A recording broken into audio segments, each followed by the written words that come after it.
Hi, welcome and welcome back. Today, I want to get into the way of the mystic and how it works for creativity and artists, and this path that mystics take. And so, when the soul is ascending and it wants to have these moments with the divine, this path starts to happen. These insights start to come, this awakening of self, this knowing that you're destined for something specific, you're something for something great, for some purpose in life. There's something in you that keeps wanting to grow, right? And so there's this path that moves forward. There's a path for the mystic, but it's not a linear path. It's never a linear path. It's more like a spiral that we go, and I think the spiral sort of tilts where we can touch the sun, we can touch this divine light, this sunshine of divine light. And then we also feel the darkness, the divine darkness. We get to experience both polarities in this process. And so I want to break down a few of the processes that I've felt and then I've also studied, as well as like this has really been documented, and I don't think we talk about it in such a way. We talk about pieces of it, but just like the bird's eye view. And this work has also been leveraged from a book I've been reading called Mysticism by Evelyn Underhill. And so it's really in depth and it goes into a lot of different ideologies and thinking. And it was just such a huge confirmation to be able to go through this and feel seen, feel like what I had gone through several times and continue to go through, because this is a growing space that we're all learning and going on this journey together. So, with that, I want to just walk through this with you and maybe help you along the way as you're going through this. And this isn't the be all end all. Every experience and every journey is unique to all of us. We go through the things that we need to go through. This is more of maybe a confirmation of what you might have been experiencing. You might be experiencing it now. And these places that you might find yourself and ways in which you can maybe open up a perspective or try this on and see if this resonates for you in a way where this development and this growth is fully seen into its full capacity for the things that you want to do. And my whole goal here is really bridging that gap between spirituality and your creativity. And I think they're one and the same. And how do we blend those two so that the things that we are so inspired to do in life, we take the actions and go through them, and we learn how to move through what seems like obstacles, those illusions that we have that hold us back. So, with all of that, and thank you all for being here. Let's go through some of these phases. And you can kind of think of this as like a secret map that we all hold within us. And it's the ways in which we're really just continuing to align to ourself, our soul, and this higher connection with source. And so in this first phase, when we're going through this mystical path, whether we realize it or not, is that we have this awakening with this divine reality that there is something deeper, that there is something that we can connect to, and we have an experience with it. We touch it. We have this sense of it, this spark, this like deepness, this way that touches us. Maybe it might feel like unconditional love or this sense of intense joy and exhalation where you're really understanding the essence of the divine, not a mental concept, but you can really feel it within you. Maybe it's something in your heart, it's something in the way that you maybe even get your inspiration, how you're light, enlightened and lit up when things come through to you. And so with that shift, right, once we have that awakening, we have a new perspective and we have a new lens.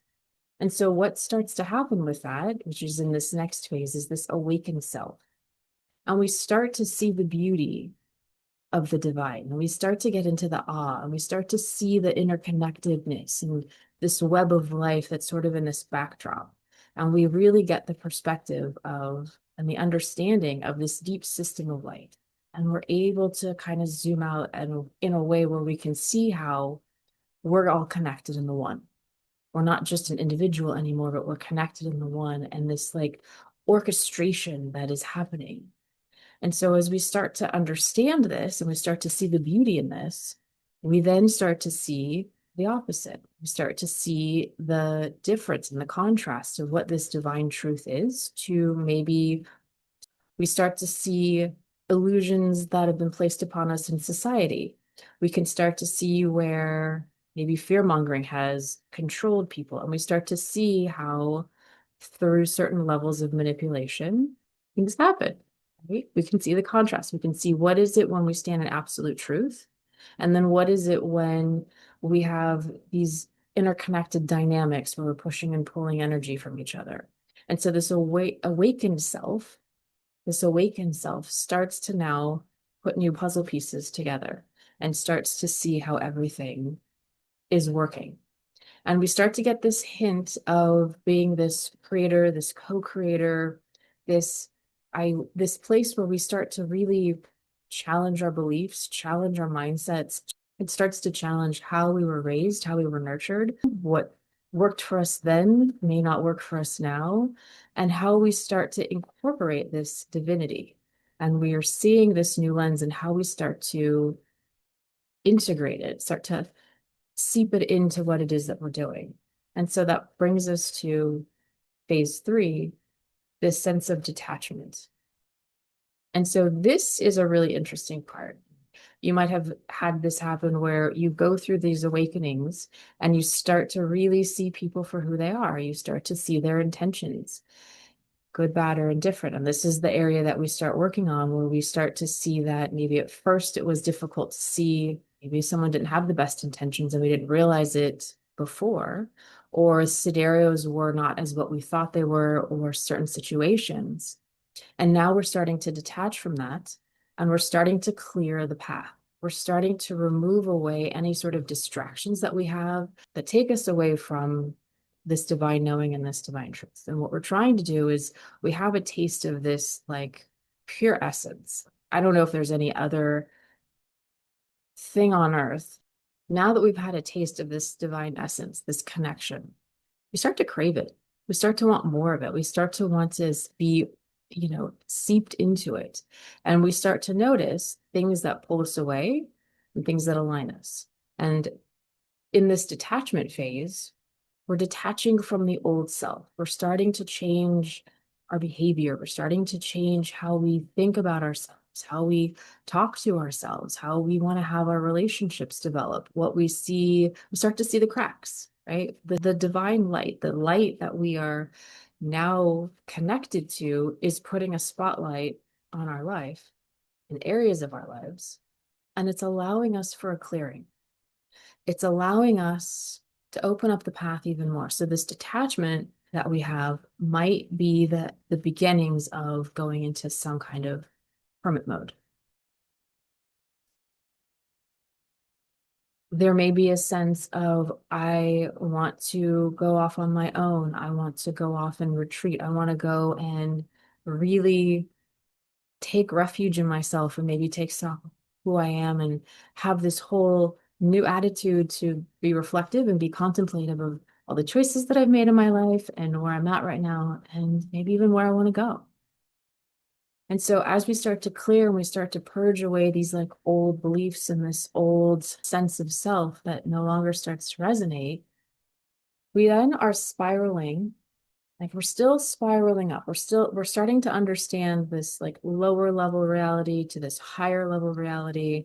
We're understanding our emotions and how they can tune us, how they can take us into one depth of one area, like they can swoop us away or they can elevate us.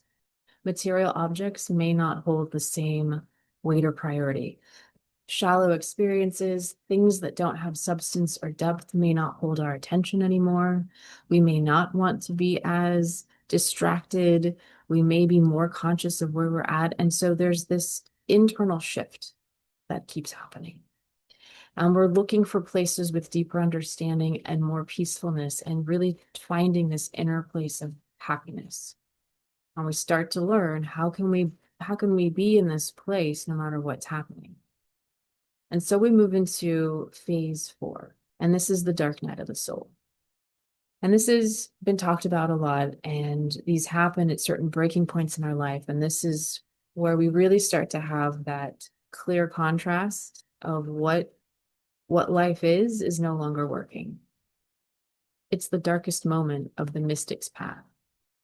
Because like a caterpillar that morphs into a cocoon and into a butterfly, there's this constant transformation, and it's in this darkness this divine darkness, that we reconstruct the self, we continue to keep purging who we are so that we can go into a phase of real unionship. And so this phase, while it may be struck with a specific moment, can last a long time, can last months, can last years. I've had moments, I've had several dark nights of the soul, and these periods lasted a little bit too long. It's a really hard phase to be in because it feels like the divine has left you. You feel abandoned. Your soul no longer feels like it's connected. And this illusion of fear might come over, this loss of receptivity, this loss of deep insight, deep intuition, deep knowing, deep psychic abilities sometimes. Now, that's not to say that your intuition isn't there. It's always there and you can always tap into it. But the difference of when maybe big visions, hearing voices, like really being connected and sort of like just really intense downloads starts happening. And then you kind of get to this place where it gets really quiet. And I've talked about this in a few other videos, and I'll link them below. And specifically, the Dark Night of the Soul is a call for leadership. This sense that in this space, I sort of see this as, now looking back on it and going through it, when it was really quiet, when it was really hard to navigate, it was a deeper invitation to go within. It was a deeper calling and invitation to go within, like to really go within. And I'd see moments of divinity happening. There was ways and I could touch and connect, and it was wonderful, but it wasn't the same heightened sense. And it would come here or there, but not when I called it all the time. But I know it's there, right? There's a sense of like, there's this deep sense that you get to this knowing that you're never forsaken. You're never without, but there is a contrast. And so this was the part that really got to me of like, this happens to us. We feel like we're in the wilderness lost. And it started, as I started to like dig deeper into this sense, it really is about this deeper purification, this sense of you seeing how much you stand for you. Whenever I would get really intense downloads, and then it would get really quiet, or like these really mystical experiences, and then it would get really quiet, I started to learn that it was my turn to start co-creating instead of just always waiting for guidance. And we're always guided, but there's a difference of like waiting for instructions to move next every single step of the way. And the guidance I got was, it's your turn. You are a co-creator. You get to sit at the table as well, and you get to also decide with free will what it is that you want to do and what experiences you want to have. You can always bring divinity into them. You can always bring spiritualness or not, however you want to. This is your experience. You get a seat at the table and you get to make decisions for yourself. And so I think that when we get into this place, it's like we've had all these experiences and we've learned all of this, but it's so easy when the space of this divine absence has taken place that we feel like everything's gone, everything's lost, and then we don't really know what to do. And so it's a calling to go back within and to really go and find that inner space. It's like walking through a forest and then you're meeting the opening of a cave, and now you have to go through the cave. And so what happens as you move through that and you kind of know, right? You go through moments of hardship, moments of distress, moments of like, why aren't things working the way that they need to work? And then you start to realize things that you've been learning are now working on you. They're now working on you so that you can sharpen and you can mold yourself, because you're going to build yourself again. This is basically preparing you for real union with the divine. And that is the goal, this real union with the divine, where divinity, source, the connection, this idea that all is one and that we're a part of it, this quest for divine love, this unconditional love that we can put ourselves in, that only can really happen with source. This divine union can only take place when we understand how to work in the dark. how to hold the light in the dark. If it's completely dark, you're the light and you have to hold it, and you have to be the light bearer that holds it. And you have to be able to handle everything that you look out into is pitch black in this phase at this moment, and how to guide yourself through that, how to hold on to and build the courage, build the bravery, build the strength, sharpen the intuition, sharpen the knowingness to move forward. And there's also a period of rest when we're in heightened intuitive psychic communication with the divine. Our bodies energetically are holding at a capacity high level, right? It's almost a little too much at times. And so physiologically, we also have to take a rest. And so sometimes as we're like working a muscle in the body, we have to break the muscle down so that it kind of rips and tears so that it can build itself back up even stronger. And it's now more elastic. It can expand and stretch even more. It's the same thing energetically with our abilities. When we get to this place where we're in such heightened senses, we're in such heightened states that we actually have to rest. And a lot of times I've noticed the body actually needs a lot more than what my mind thinks my body needs. And so the body's going to take the time it needs to take. And so sometimes that connection does feel like it breaks, or it does feel like it's distant, because we are governed in one of the many laws, the laws of polarity. So what comes up must go down, but it goes back up. Well, there are peaks and valleys that we've all heard before. We see this everywhere, this ebb and flow of nature. And so, of course, it would make sense that in a mystical experience, we're going to have this ebb and flow as well. But we just don't talk about it enough. I don't think I've ever heard anybody, until I was reading these materials of deep studying and work, and how this happens. And everybody has a different experience and how this happens for them. But this sense of, if you have ever felt disconnected or lost, or just like everything was so crystal clear and so perfect, and then it just doesn't. And it could happen, it could last for years. I've had it happen for years where there's still a sense and a knowing, but it's not the same. And then it starts to shift. And then it starts to shift once this purging happens. It's a breaking of the last elements of the ego. Like, it really is now shedding the old life, the old ways, the old behaviors, like anything that was left, anything under the rug, under the door, that kind of stayed in the cave with you needs to go.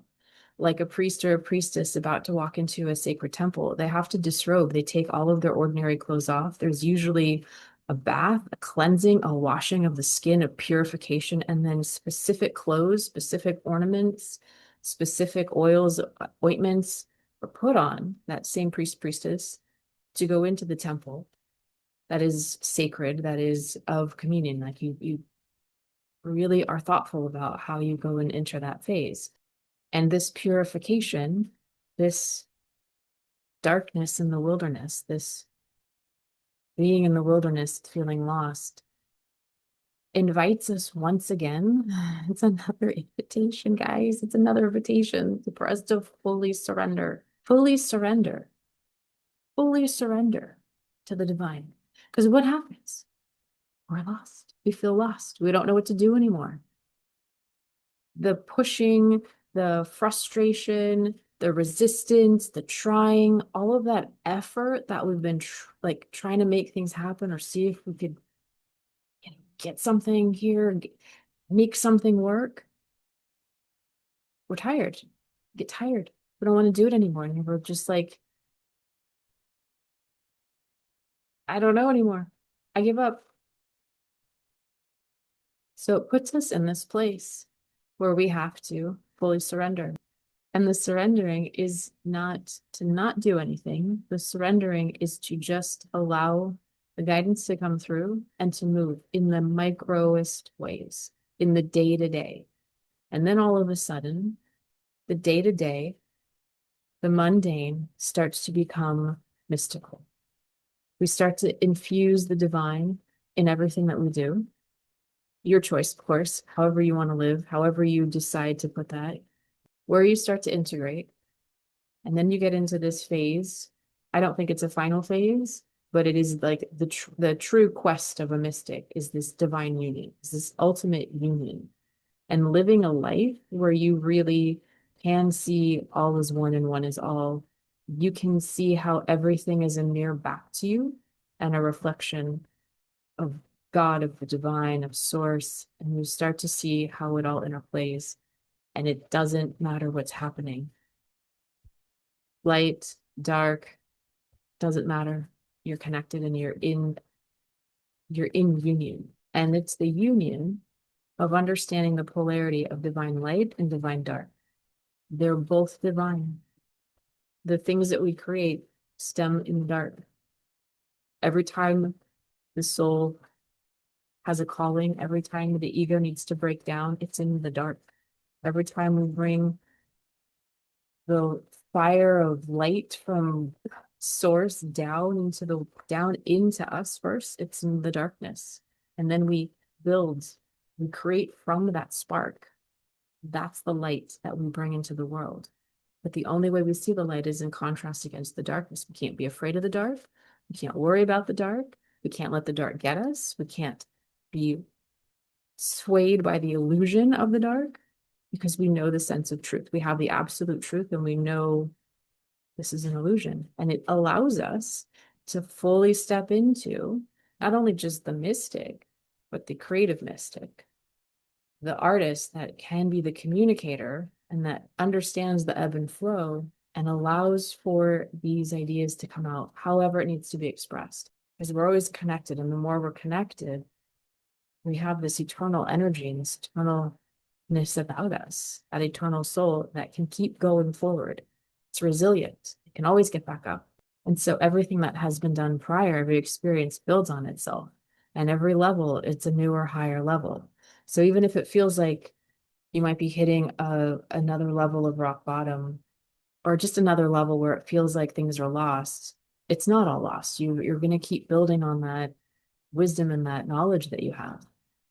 Every time you go through these dark nights, every time you go through these wilderness patches and you come out of it, as you do, you have more to offer. You have more to share. You have more to express about the deep contemplations and reflections that you've had in this space.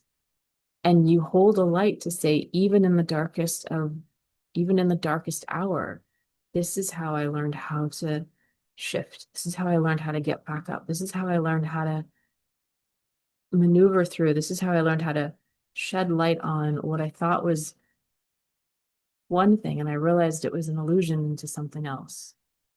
And so this union takes place.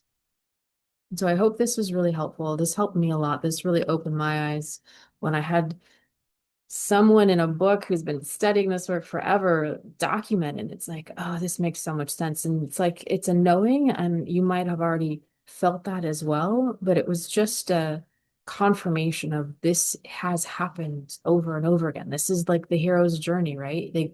The hero goes through multiple challenges, and it's the second or third one where it's really intense, where it's really about facing the darkness, the facing kind of the evil adversary after already going through trials and tribulations to come out the other side of this hero, this true hero. And so I think as we understand that this is just part of the process, that we have seasons where we are touching divine light, and then there are seasons when we might be touching divine darkness, that's also sacred, and that we're never lost in the communication.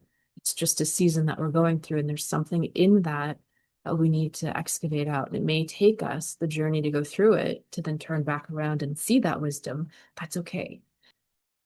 It's holding that light. That is why you're here, so that you can be the light bearer to hold that light, and you're in the best place. It's all working.